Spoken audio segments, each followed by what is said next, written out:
I'm Adam Noyce. Who will they send against me now? You gotta be kidding me.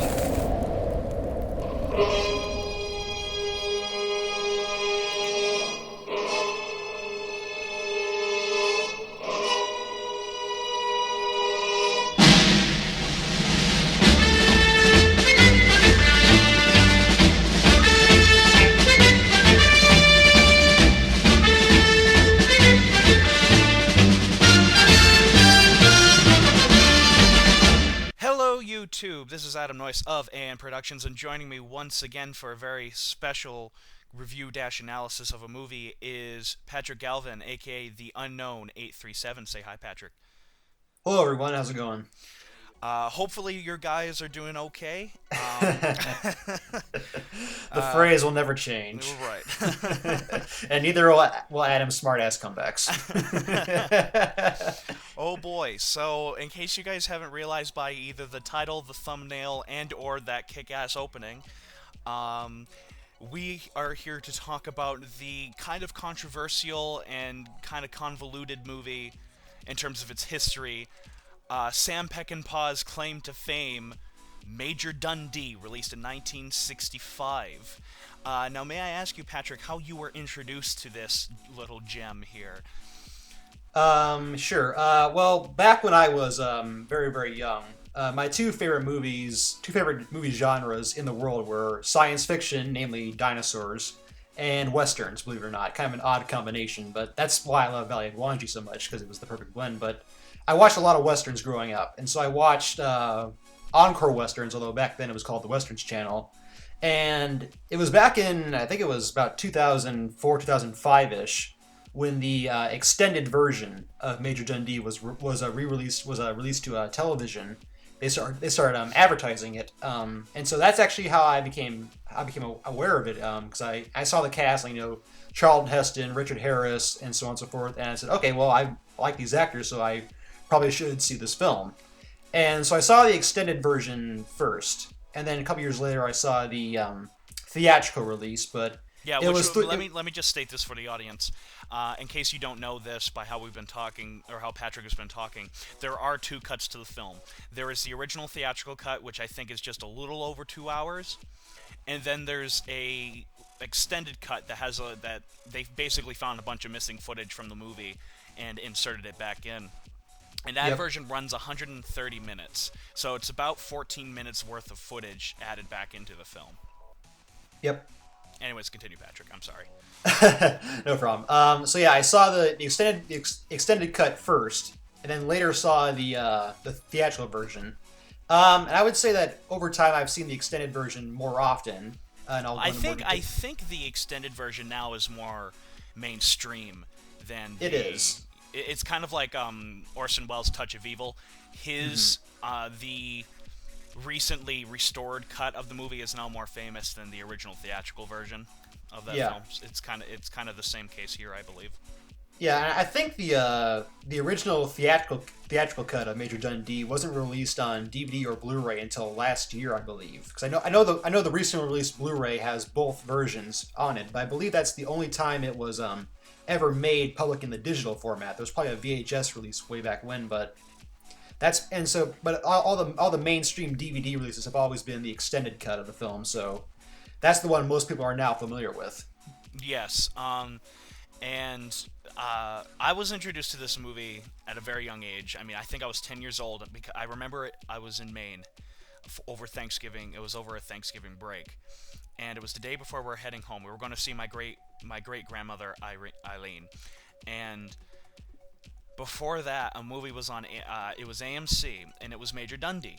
And I think this is why that wonderful, even though you hate it, theme song has stuck in my head for so long, is because of that one viewing. And I remember falling in love with it, because I was like, oh my god, Civil War soldiers fighting Frenchmen? This is like a boy's dream come true.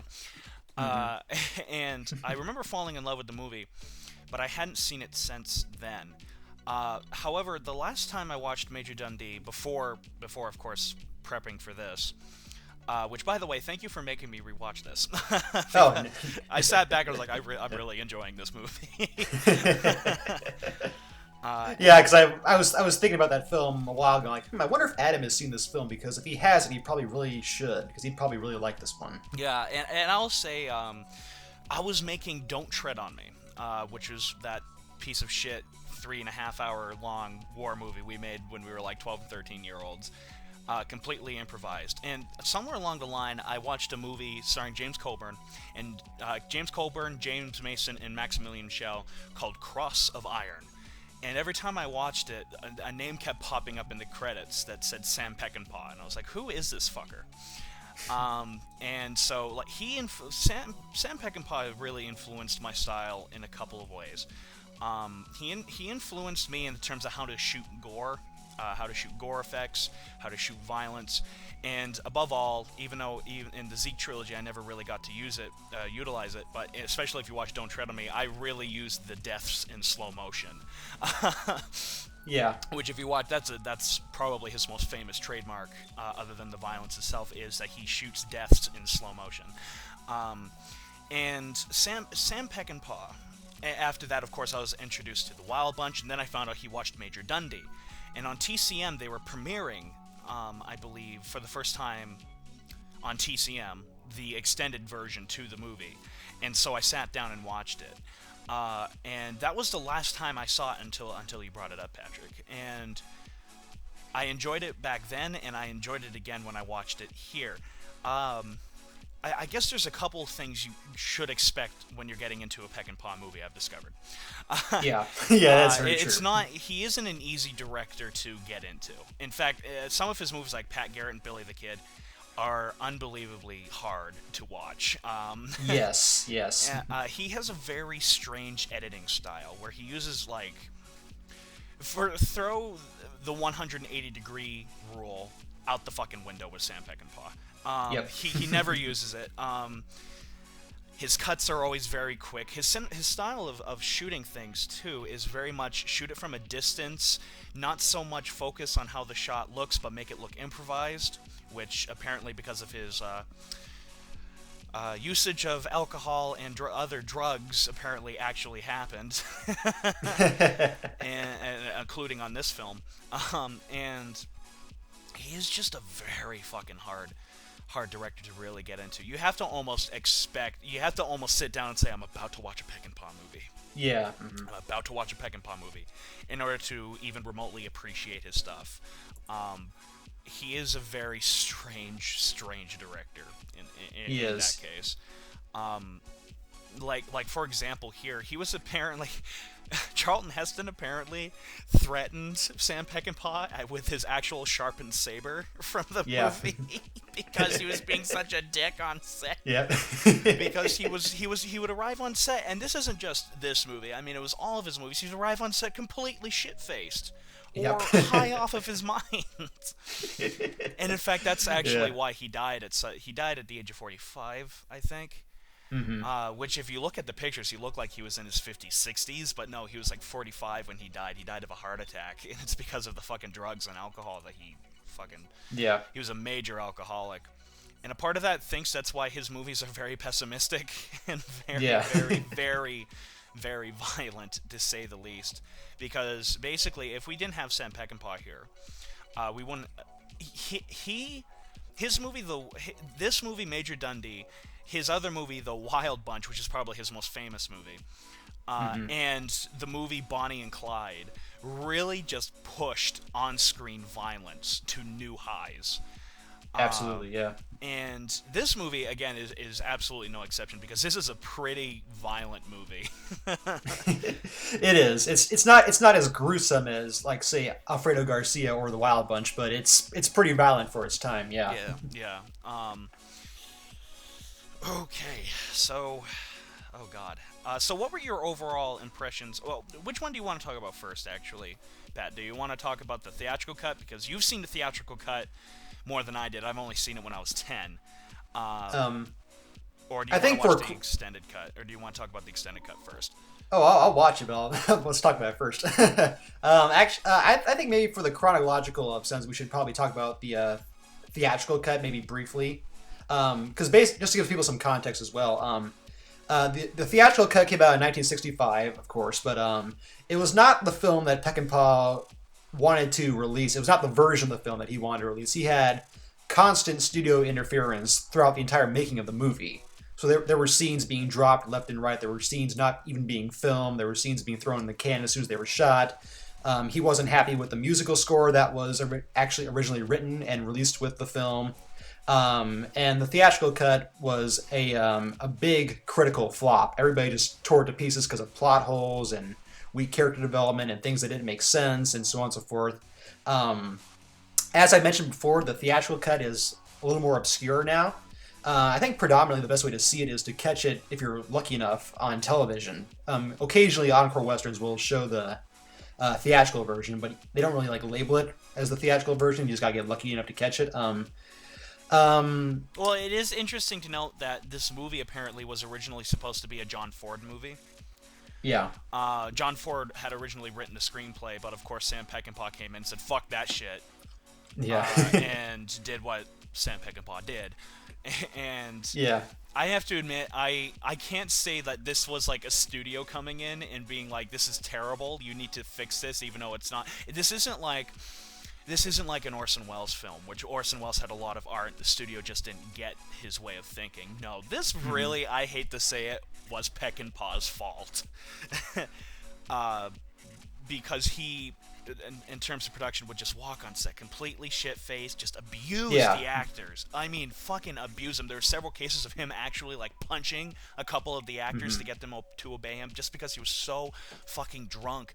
And several scenes, apparently, Charlton Heston had to direct himself because Sam Peckinpah would pass out.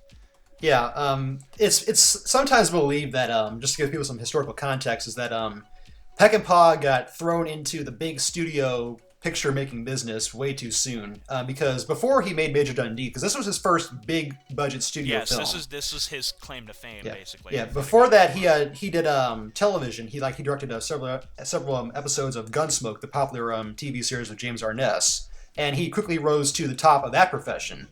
Then after that, he did 2 low-budget westerns. The second one was the one that put him on the map with the studios, and that was Ride the High Country, which was one of the last films that previous Hollywood stars Joel McCrea and Randolph Scott made, and it was loved by the critics, and it was especially a big hit in Europe. So the studios immediately grabbed him from that and threw him into this big budget film, and so he went from making low-budget television, low-budget features, to having a big, huge, expensive, star-studded project to work on. And it's sometimes theorized that he just went totally over his head and didn't really know how to handle the situation. And so that could be a partial explanation for, as well as his upbringing, for his very disruptive behavior on set. And yeah, you are right about his behavior on set. And there's even a famous story that during the making of Pat Garrett and Billy the Kid, he was looking at the dailies they'd shot, and he was so frustrated by what he saw and so displeased that he actually dropped his pants and urinated on the screen while they were on lunch, I think, like that. Sam Peckinpah was a troubled man. He was. I mean, poor man. I mean, everything from his childhood, his upbringing, everything just was bad. And it rolled over into these movies and his just ideas on life. Because I was watching this interview with him. That was in England when they were shooting Straw Dogs, I think. Oh, I've seen that. I've seen that episode, that interview, actually. Yeah. Was that the one is that the one that BBC did? Yeah, I think so. And I could tell he was drunk. Yeah. He had been drinking before doing that, and again, that's what did him in. But anyways, back to Major Dundee. It almost shows, because even the extended version can't fix some of the problems I have with the editing of the movie. Yeah. Because of how chaotic filming was. And, I can't blame weather. I can't blame any of that. I have to blame Peckinpah. He just wasn't, I feel, the right general to command this army. Well, like I said, he kind of got thrown into it from, because with low budget films and television. Nor can I say that I think John Ford could have redeemed this movie either. If this was a John Ford Western, the movie would not have worked at all, I don't think. But I just don't think Sam Peckinpah was right. And because he got fired, I think that was it, right? He got fired during the editing process of the movie, and that's why they cut out so much, or was it for some other reason? I think he got fired. I believe he actually Charlton Heston actually eventually offered to up his own salary to get Peckinpah back on the project, but the studio just flat out. Oh yeah, that's right. To. That's another thing. I mean, Charlton Heston hated Peckinpah and hated Richard Harris too. Yeah, but which is funny because their on-screen camaraderie is probably the best thing about the movie. Yeah, but more on that later. But you know. What was I going to say? Oh, yeah. Charlton Heston hated working with those people, but apparently he actually liked the movie. Or he liked the screenplay, or something like that. So he actually believed in the movie enough to actually work on this movie for free. He gave up his paycheck. That is actually true. And I remember seeing in an interview with him, right after he died, they replayed this interview he did with Robert Osborne on TCM. Love that channel. And he said that. He said that was the only movie he ever did for free. And he said he regretted it. He regretted it big time because, I mean, technically he didn't lose any money, but the product that came out, the theatrical cut, was kind of shit. Yeah. Oh God. So you haven't seen the theatrical cut in a long time, In a but very long time. Yeah. But what were your? Do you have any specific memories about it besides the theme song? I was going to say the theme song is awesome. No, I remember the battle with the French at the ending. That's all I really remember from watching it. Okay. And I remember loving Richard Harris because he was a Confederate and a total badass. Mm-hmm. Yeah. and that's about it, unfortunately. That's why when I want to get the Blu-ray soon so I can watch them back to back. Mm-hmm. And I'd watch the theatrical cut first and then go to the extended cut. Mm-hmm. That's how I usually recommend watching any version of a movie, like Blade Runner and so on and so forth, is watch the theatrical cut version first and watch the director's cut or the extended cut after. But that is about it. And you've seen it more recent, so yeah. you have more of a grasp on it than I do. Okay, so I'll just go into a little bit, tackle it really briefly. Yeah. Basically, watching the theatrical version, I saw the flaws that I saw with the extended version only manifested it to a much higher degree. Now, I'll be honest. I'm wondering if this is because you saw the extended cut first. Because I'm wondering what would have happened if you watched the theatrical version first and then watched the extended cut. Yeah, and I'm not saying your opinion would have been like, oh, the theatrical cut is so much better if you did that. No, I don't think you would have done that at all. But to me, when you're talking, it's almost like you had an animosity towards the movie. And I was like, oh, is it that badly different? Well, like I said, there are problems that are certainly present in the extended version. And for me, those problems are just like doubled or tripled even in the theatrical cut. Namely, in that there's a whole lot of scenes that are just flat out missing that are actually kind of fundamental to the story. For example, the way that Richard Harris's character is introduced. In the theatrical version, the first time you see him is in the scene where Dundee is recruiting all the volunteers to go after Sierra Chiriba.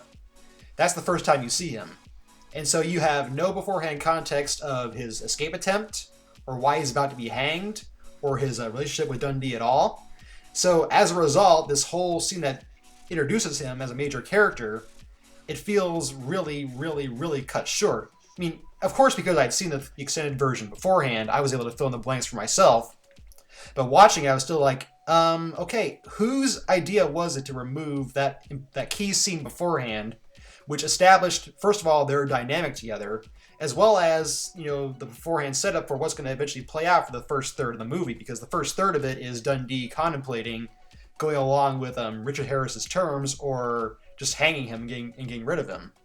And that one scene that was returned into the extended version is not in the theatrical cut, and that just kind of wrecked in part of what made the first third of the movie actually kind of interesting. And furthermore, there are more scenes that are missing in regarding one thing that I might as well say there is a sort of semi-romantic subplot that appears in the middle Oh, I of fucking the film. hate that romantic fucking pale. Yeah. And it made even less sense in the theatrical version because there was yet another key scene missing. Because in the I'll just summarize it quickly. Basically, there's this German woman living in a Mexican village with whom Charlton Heston's character Major Dundee has a very short-lived romance with, and and they decide to break it off after she walks in on him in bed with a Mexican nurse. Yeah, he was a pimp in this movie, like he was in real life. Yeah, but anyways, in the theatrical version, the scene where he seduces that nurse is also completely absent. So it seems almost as if the German woman is freaking out for no reason whatsoever. That's absent in the theatrical version? What's that? That's absent in the theatrical version? Yeah, the scene where the nurse is treating him and he starts seducing her, that is not in the theatrical cut. Holy fuck, that like completely ruins that any sort of chance of redemption, that entire thing. Exactly. Because that was the only thing that kept me somewhat engaged with this romance, is that Charlton Heston was the downfall of Major Dundee. Yeah. Yep, that scene is not in the theatrical cut. So that's another case where you're just like, okay, what's going on here? And also, I know we've already glazed over the theme song that you like and I don't, but oh gosh, no. But anyways, no. Nope. But anyways, my enthusiasm for the rest of the soundtrack for the theatrical version is basically on the same level as my enthusiasm for the song. In the sense that I think it's kind of awkward and ill-fit, and don't get me wrong, it is. there's only one cue of music that I can remember from the theatrical version that I liked, and that was in the scene in the trial and execution scene where they capture a deserter and try to decide whether to turn him over and spare him or execute him. In the extended version, that scene is silent. There's no music at all. But in the original theatrical version, they actually had a really effective percussion piece that was like, dun, dun. Oh yeah. I've actually seen. There's a clip of that on YouTube that I watched. Yeah. Yeah, and it was the same, basically the same two patterns being repeated again and again, and I thought that was a great example of less is more being done for dramatic effect. So I actually prefer that version of that. I prefer the theatrical version of that particular scene to the extended version, which was silent. But in general, my feelings towards the soundtrack in the theatrical version is very, very low. Especially, I told you this when we were chatting about the film beforehand. But in the scene where Major Dundee and his love interest first kiss at the village, in the original theatrical version, the music for that scene was very flowery. It was very over the top, very melodramatic. It was like it was like da da da da, and it felt like music you'd hear in like a Richard Quine romantic comedy, and not in a western. And for the extended version, they replaced that music with a new composer, Christopher Caliendo, rewrote the score for that particular scene to make it sound more. He kept it emotional, but it also had a feeling of really. It felt kind of ominous, like this is kind of like a doomed romance between these two people. It was emotional, but it wasn't upbeat and uplifting at the same time. And so without segueing too much into the extended version, that's basically why I don't really care that much for the theatrical cut. Is that there's a lot of key stuff missing, and the score, at least for me personally, is just almost completely wrong and ill-fit for the movie. Now, according to the extended version, just to say that the extended version has a completely different soundtrack, completely rewritten from the ground up, based on Sam Peckinpah's notes, apparently. Mm-hmm. But there is, for the record, apparently a actual director's cut of the movie, which runs 152 minutes, out there somewhere that Sam Peckinpah himself edited together, probably very crudely, but it's out there somewhere. Yeah. And so right now there is no definitive "this is what Peckinpah wanted," which, quite frankly, scares me to know what he wanted anyways. But anyways, but there is one out there, and I have to agree with you on the soundtrack because I downloaded both the extended cut soundtrack and the original soundtrack. And other than there's one thing that I found more attractive to me, anyways, about the original soundtrack, and you can disagree with me all you want, is that Major Dundee actually had a theme in its music in the theatrical score for Major Dundee. Dundee actually had a theme that whenever you heard that music, you know Dundee was around the corner. While in the extended version, there really isn't. Sure, the extended version score is more, I think, appropriate in terms of tone of the movie, but it lacked a theme. And I'm big on themes anyways, but that's just a personal thing, and I will still say that the extended cut soundtrack is better, and will agree with you there, Patrick, as well as a lot of fans of the movie, or just people who watch it, agree that the extended cut score is far surpasses what was actually written for the original cut of the movie. Yeah, that seems to be the general consensus. It does. Okay. Well, I haven't seen the theatrical version for forever, so we can get into the extended version now and just talk about what we thought of the movie. Do you have like a favorite scene? Because I do. Yeah, there's actually a couple scenes that I really, really like. One thing that I do like is, well, first of all, the whole trial and execution scene where that deserter is. I was going to say that there is my personal favorite scene in the movie. Yeah, I love that scene. Actually, also a little bit after that part, after the totally unnecessary scene with Dundee and the girl swimming. There's a scene unnecessary. There's a scene where he gets wounded by an Apache warrior. And then Richard Harris is just taunting down him, like, what are you doing, Major? Trying to ease your conscience in the arms of a woman? I really like that scene that he's really just, berating him for splitting his own command over a sense of pride. Exactly, yeah. I mean, granted, I think he could have done that without the romantic scene before that, but... No, I think that scene would have been just as good as he just walked out on his own. Yeah, exactly. Been wounded, and they still would have caught him and saved him, and that would have still led to a great moment. I really like those two scenes in particular. Yeah, and they do go back to back. Yeah. Granted, I do like the fact that Major Dundee's nickname is El Tigre in there, but yeah. And are you afraid of the tiger? Ma'am, are you afraid of the tiger? And when I was waiting for that. When he pulls out the freaking, it's such a Charlton Heston moment when they're trying to pull out the arrow, he's just grunting like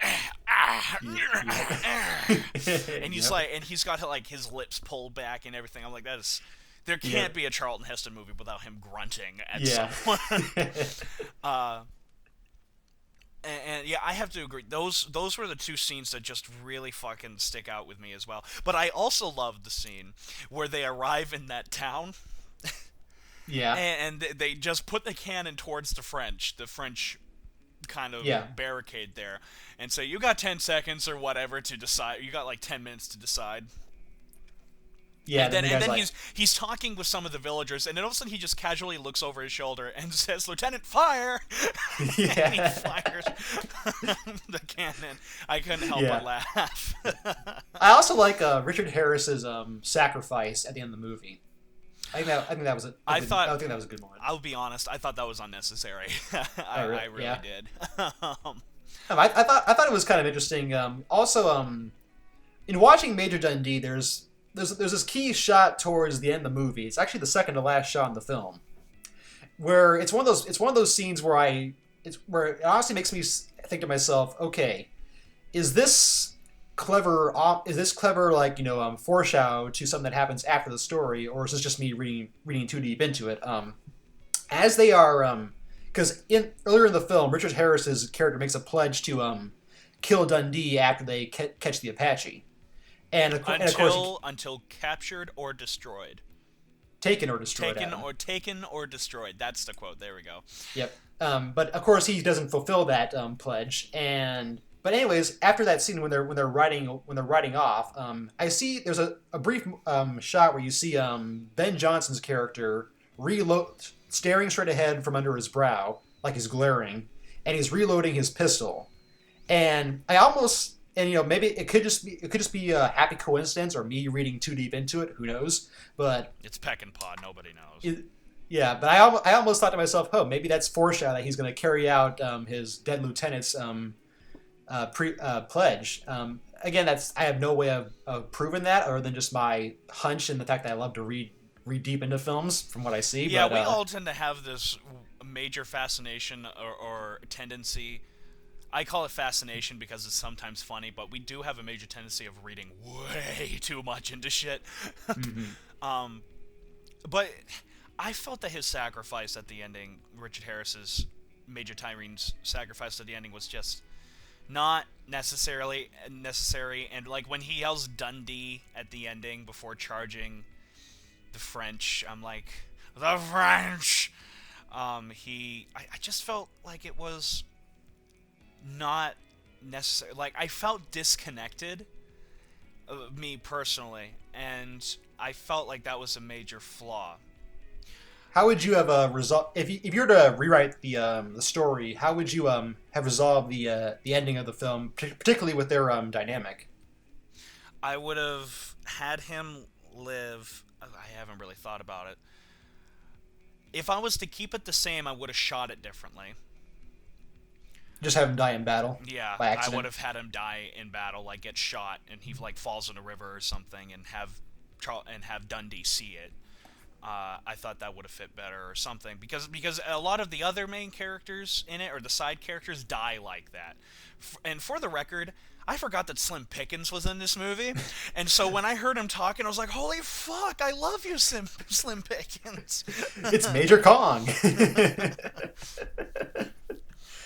Yeah, the cast of Major Dundee is just it's outstanding. It's terrific. Yeah, I mean, it's you amazing. got Charlton Heston, who is I think perfectly cast as Dundee. Oh right? God, yeah. I mean, that's like a quintessential Heston role. Yeah.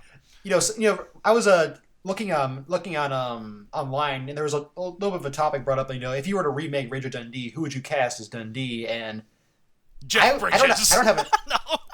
What's that? I totally cast Jeff Bridges. When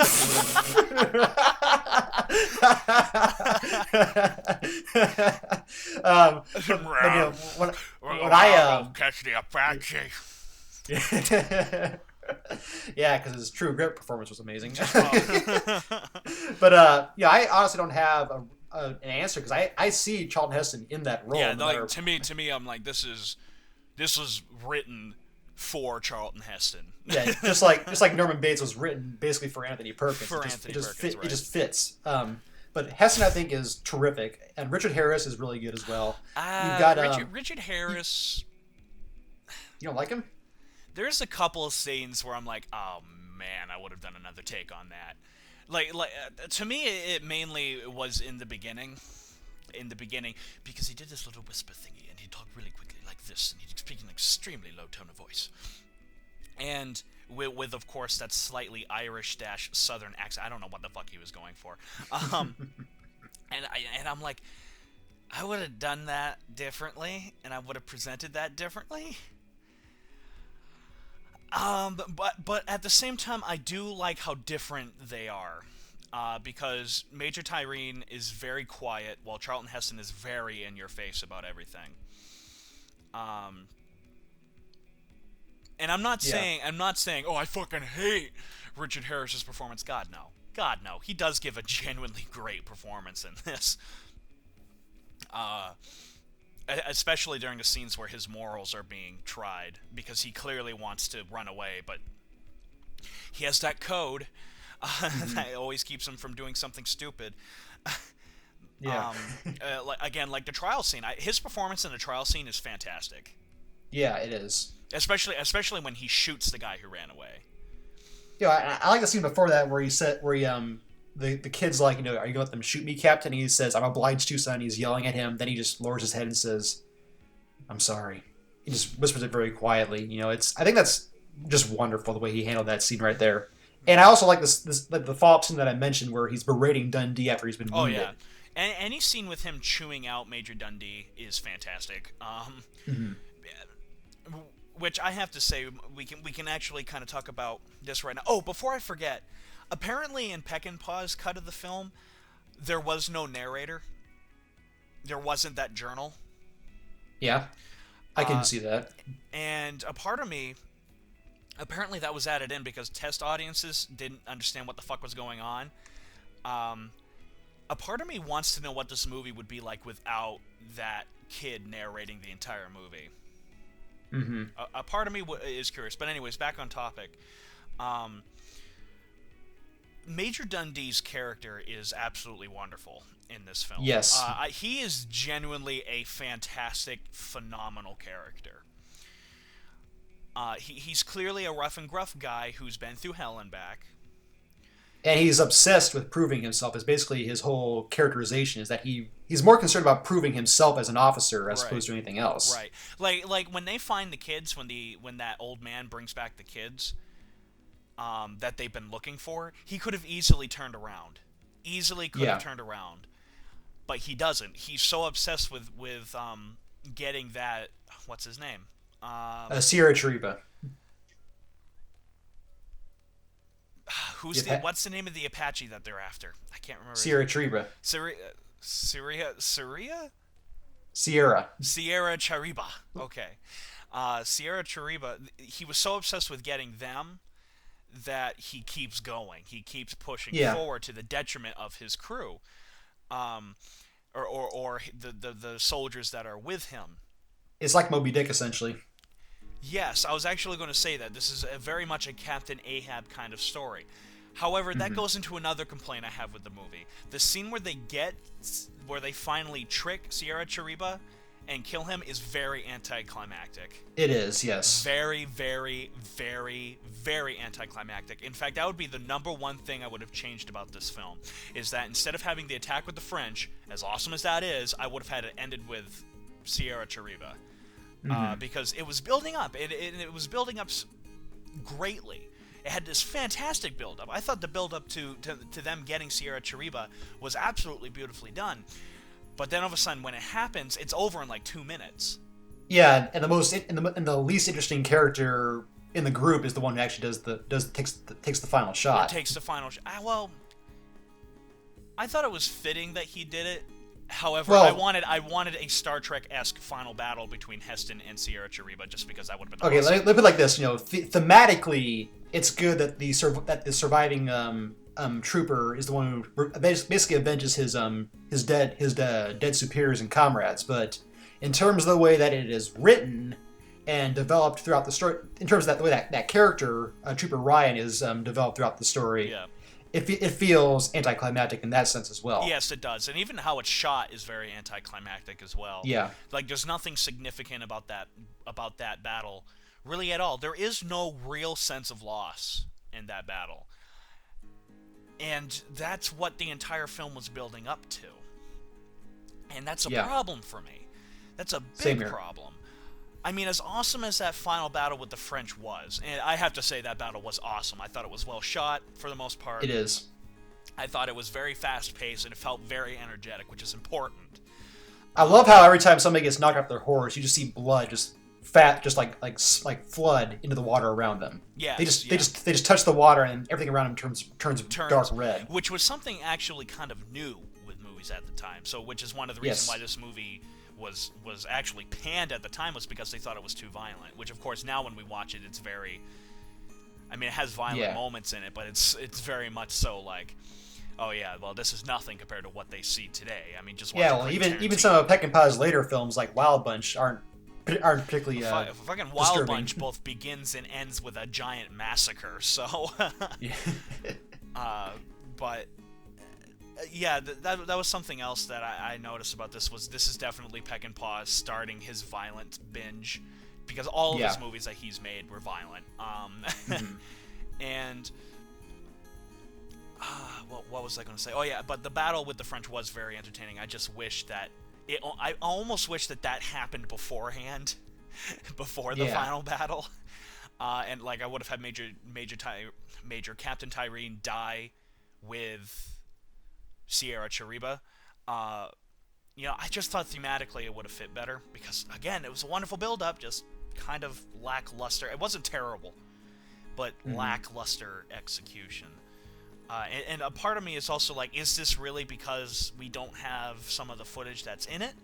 Or is this because we don't know what it was supposed to be edited like? Because we don't. We don't know. We don't know.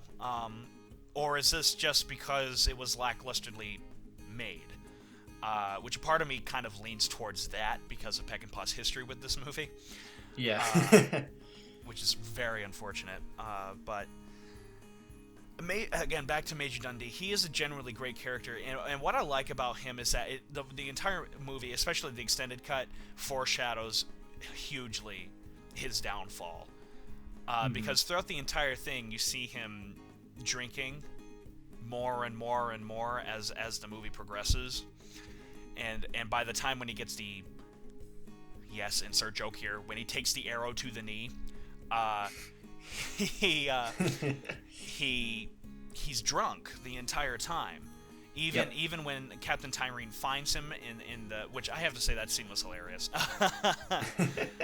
With them waiting outside and everything, pretending like they knocked what was that French soldier out, and they start and then like James Coburn starts carrying him like he's drunk or something. I'm like that was fantastic. But again, just little touches like that make this movie really worth watching. But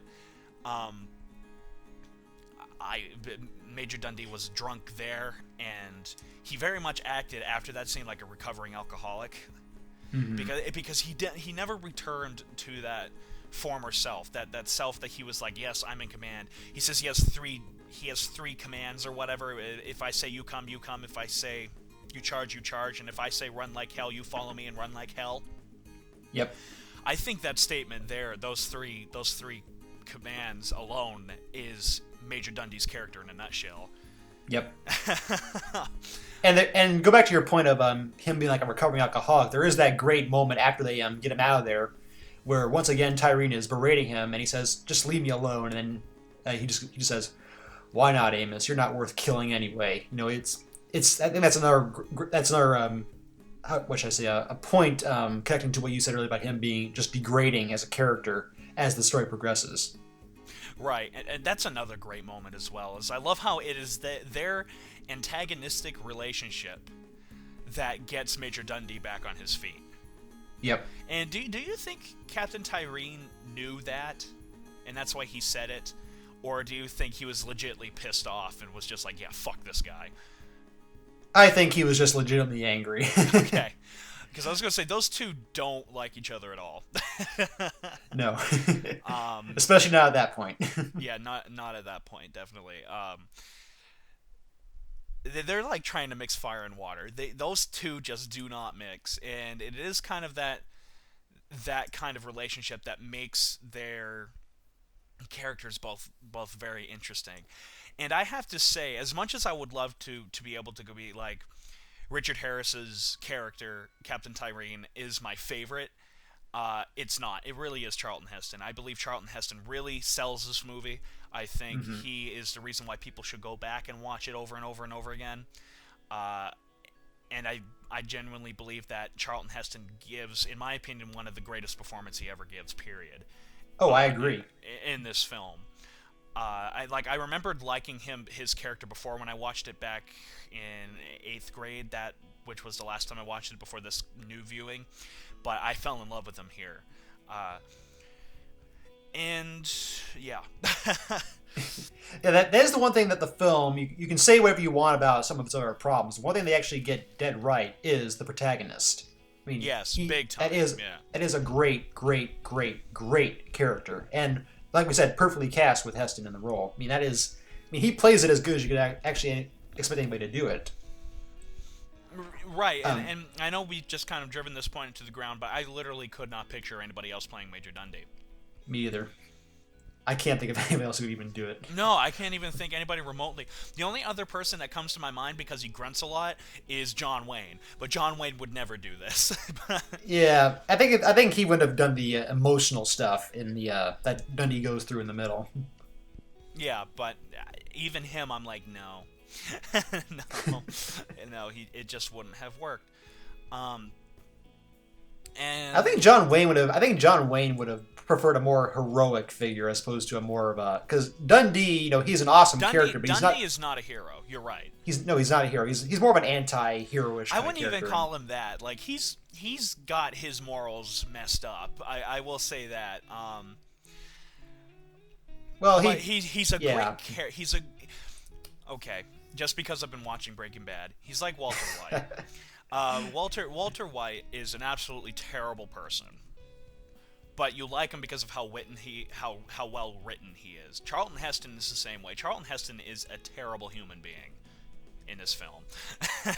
He is not a good guy. The first scene where we see him, he's not a good guy because he clearly doesn't really. The only reason why he cares about avenging the children and avenging those people that were massacred at the beginning of this movie is for his own reputation. He's a very selfish character. And he's out to prove himself. Right. He's still that kind of selfish character at the ending. Though he's definitely changed. Just an absolutely phenomenal character. The only things that I hated with Charlton Heston in this film, and I mean hated, like it made me gag, was that completely pointless and, in my opinion, retarded romance that happens in this movie. I wish that wasn't there. I seriously wish that was just fucking cut out of the movie. Like, to me, there's no point why that romance is there at all. Other than to say, ladies, there's a romance in the movie, and you get to see Charlton Heston shirtless again. I didn't dislike it as much as you. This is kind of like our discussion on 300 Spartans.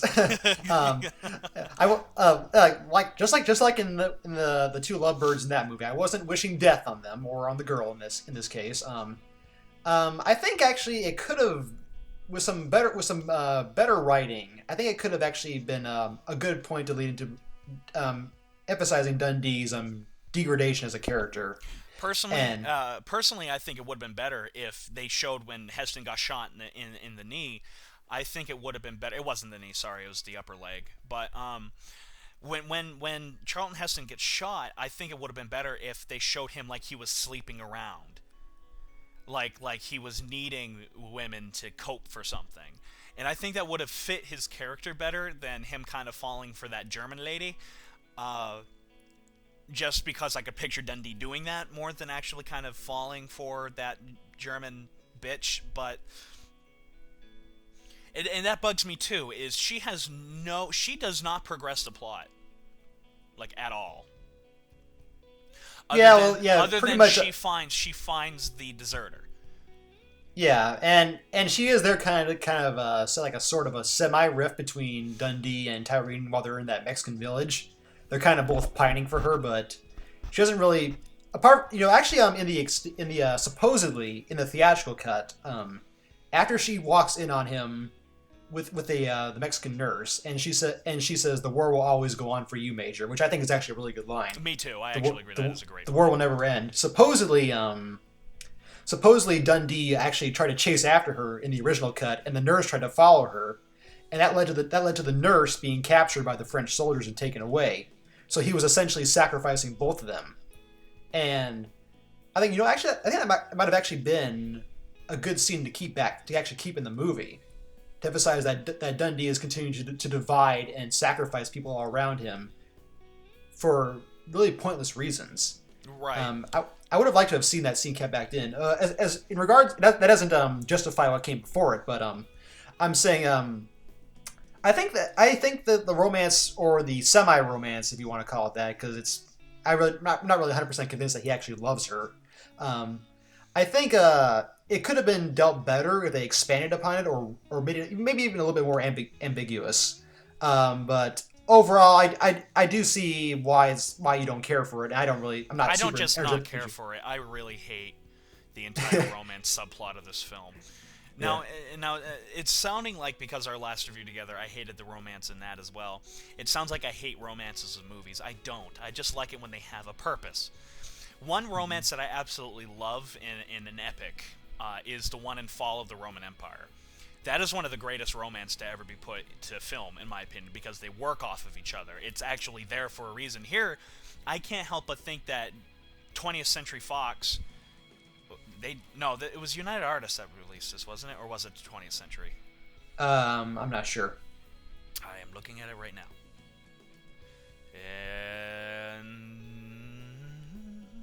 And Columbia Pictures. Columbia Pictures released this, and to me it was just like, we need to get more butts in seats, so insert this romance.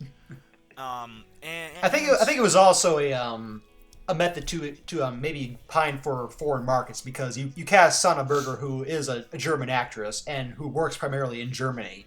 That can kind of maybe give you a few extra tickets sold in the European box office. Oh, see, I didn't know that. Okay. Well, I guess that makes more sense than what I'm saying, but it still doesn't, to me, excuse this really shit-fest of a romance. I do believe, and this is what I would have done to change it, is I would have cut out her character in general, and I would have just completely rewritten it to that Charlton Heston just starts sleeping around when he gets drunk, because he wants maybe some satisfaction or something, because I believe that would have fit with what Major Dundee's character is. And I just think that would have been better. But my God, do I detest and loathe this on-screen relationship. So there are. It's kind of like 300 Spartans again for us. I'm not enthusiastic, but I don't hate it, and you just cringe. Fucking lynch it. Whoever had this idea, just lynch them from the closest tree, and I'll go, I'm Adam Noyes. Who will they send against me now?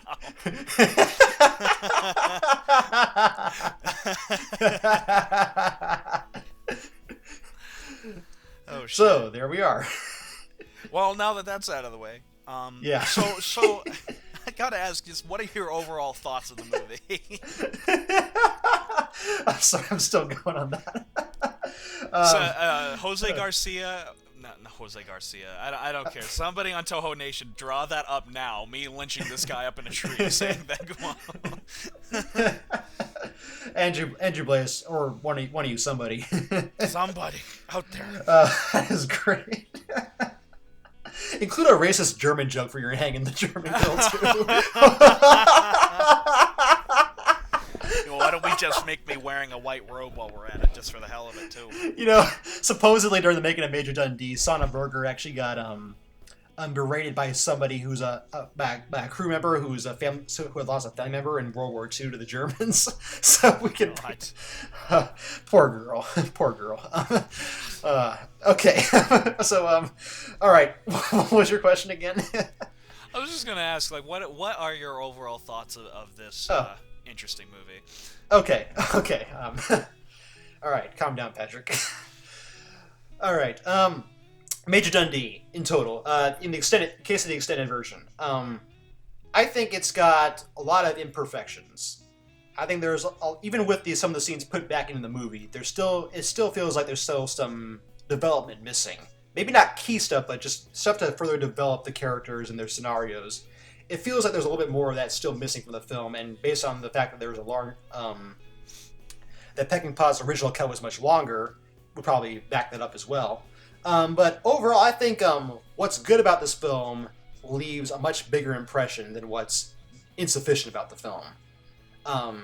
Because, I don't really have anything about this film that unlike you, I don't really detest anything about this movie. There's still just some stuff that I think kind of falls short. Like Trooper Ryan's not as fascinating as I think as he probably should be.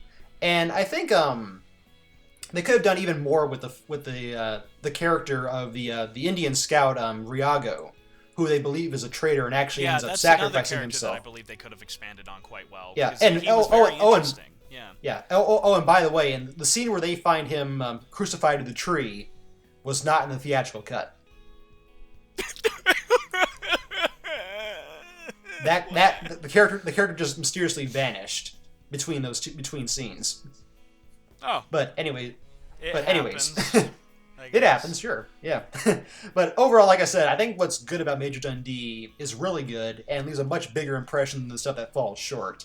I think the extended version is by far the one to see if you're interested in this film. And I think it's worth seeing this film more than once, because then you can get past some of the things that fall short and come to appreciate and think about the stuff that really, really works in the movie. I I agree with you actually quite a bit there.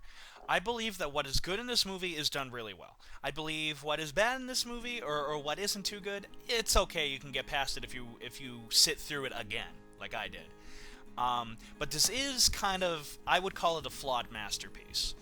And a lot of that is we simply don't have answers to it. Is it because there are many scenes that are still missing? Is this a kind of a Cleopatra case where like half of the movie is still floating out in Never Never Land, never probably to be found? We don't know. That's the thing. We don't have a director's cut in hand to say this is what he wanted to have. No. And maybe if we do find that, maybe it's also a piece of shit and we like the extended version better. We don't know. We really just don't know. So as it is, I strongly prefer the extended cut. I think the extended cut, for the most part, is very well paced. Except for that fucking romance. It slows it way the fuck down. Fuck that shit. In case you don't know, I hate that romance. Just to drive that point home. Yeah, in case you didn't hear him the first 3 times. Yeah, fucking hate it. And I think it's a pretty damn good. I think it's a pretty damn good movie. I enjoyed watching it. I was smiling during scenes. It made me laugh.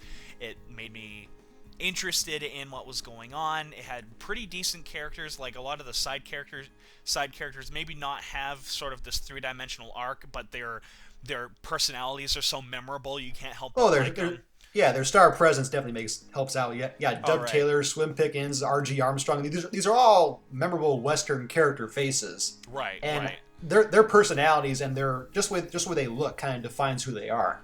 Right, and I think it's definitely worth checking out. Not that our opinions count for much on YouTube, but I think it's definitely worth checking out and watching both cuts. Actually, I would recommend checking out both cuts. Like, I really want to watch the theatrical cut now. I do, because I want to see the differences. I want to know what's going on. I want to see if Patrick's right or if he's just fucking mad, or if he's just fucking maybe he's just absolutely crazy and prejudiced. Yeah, Jesus. But what would you give this movie for a rating, Patrick? Let's see. I would say on a scale of 0 to 5, I'd probably give it maybe... I'm wavering between 4 and 4.5 out of 5. It's... I suppose maybe for my personal enjoyment, I would give it a 4.5 out of 5, just because I really like this film and I enjoy looking back on it over the years. I've seen it many times growing up, and I still really enjoy it. So for personal enjoyment, I'd probably give it a 4.5 out of 5. If I were to be a little bit more critical and a little more analytical, I'd probably say maybe a high 4 out of 5. If that makes any sense, but yeah, it's somewhere within those two ratings. But it's definitely a film that I would encourage people to see. Right. And again, I just want to drive that point home. I do recommend people seeing it.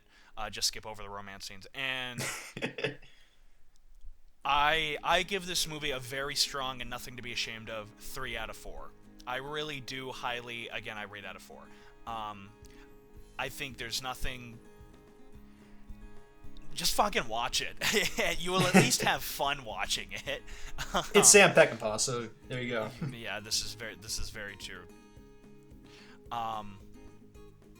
So, wow, that was Major Dundee, everybody. Follow behind the major. Falling behind that's the major. the thing I want to know. If everybody out there, if you love the song, the original song that opened the theatrical cut of Major Dundee, if you love that song, or if you join me and you fucking detest that song like the plague, comment below and let us know, because I really want to see what the popular consensus is on this one. It better be the fucking song. Love that song. I love it. For the record, I love it like the Green Slime theme song. For the record, that's why I love it. But anyways, so do you have anything to pimp out here, Patrick? Because now's your chance. Yeah, sure. Go to my channel, subscribe, and watch a whole bunch of. There's film discussions. There's talk about Jurassic Park, about Godzilla. There's a whole bunch of stop motion stuff for you to check out. Watch Godzilla vs. Gamera and Godzilla vs. Baggin if you haven't already. And yeah, just that's it. Awesome. And And as for me, it's the same old shit as before. Make sure to go on Facebook, like AM Productions, like the Sons of Serizawa Network homepage, like my new movie, Which Way They Walk, and do stay tuned for some further details with that film. As well as also stay tuned for a new short story that I've written that I'm going to be doing a quick audiobook for, called Through the Eye of the Needle. And do again, just do stay tuned for that. Like, comment, and subscribe. Give me your money. And if you are willing, do go on. We do have, AM Productions does have a Patreon account now. Do go on there and help support us by even donating a simple $1. That would be absolutely beautiful. Help support independent and backyard film. That's important. Independent and backyard film is awesome because that's where we see true art. And yeah. Your advertising is so subtle. Right. Don't give me your money. All right, so joining me was Patrick Galvin, a.k.a. the Unknown 837. Say goodbye, Patrick. Goodbye, Patrick. Okay. Because Adam's going to kill me for not liking the song. Yeah, how fucker dare you? And this you already is burnt down my house anyway, so right. There we go. And this is yeah, Patrick. That should have warned you. You know, it's not like I have you here at gunpoint or anything. Like, really, Patrick and I are sitting in a room right over a Skype call right now, and I have this pistol pointed at the screen, and I'm just like, this bullet's gonna go through the screen and kill you, Patrick, if you say anything bad about this theme song. And yeah, this is Adam Noyce from of AN Productions saying sayonara, and everybody, just remember, fall in behind the major. Son of a bitch. Fall in behind the major. Fall in, and I will wager that the major brings all of us back. Fall in and keep your guard up. Who knows when things will start up? Fall in behind the major.